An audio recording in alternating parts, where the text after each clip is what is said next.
మనం కష్టాలు ఎదుర్కొంటాం, అలాగే సుఖాలు కూడా అనుభవిస్తూ ఉంటాం. కానీ కష్టాలు వచ్చినప్పుడు ఎంతో బాధపడుతూ ఉంటాం కదా! అలాంటి కష్టాల నుంచి ఉద్ధరించటానికి దత్తాత్రేయ స్వామి వారి జపం ఒకటి చేయాలన్నమాట. ఆయన శ్లోకం ఒకటి మనం నిత్యం జపం చేస్తూ స్మరిస్తూ ఉన్నట్లయితే మన కష్టాల నుంచి త్వరగా బయటపడవచ్చు. అలాగే ఈ శ్లోకం మనం ప్రతినిత్యం చదువుకోవచ్చు. దత్త జయంతి నాడు, అలాగే ప్రతి గురువారం కూడా విశేషంగా పదే పదే స్మరిస్తూ జపం చేసుకుంటూ ఉండొచ్చు. అంతటి అద్భుతమైన శ్లోకం ఏంటో ఇప్పుడు చూద్దాం.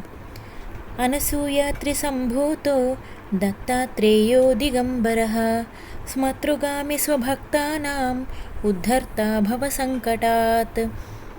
ఈ భవ సంకటాలు అంటే మనం అనుభవించే కష్టాల నుంచి నన్ను ఉద్ధరించవయ్యా అనసూయాత్రి కుమారా అని చెప్పి మనం దత్తాత్రేయులు వారిని ప్రార్థించడం అనమాట.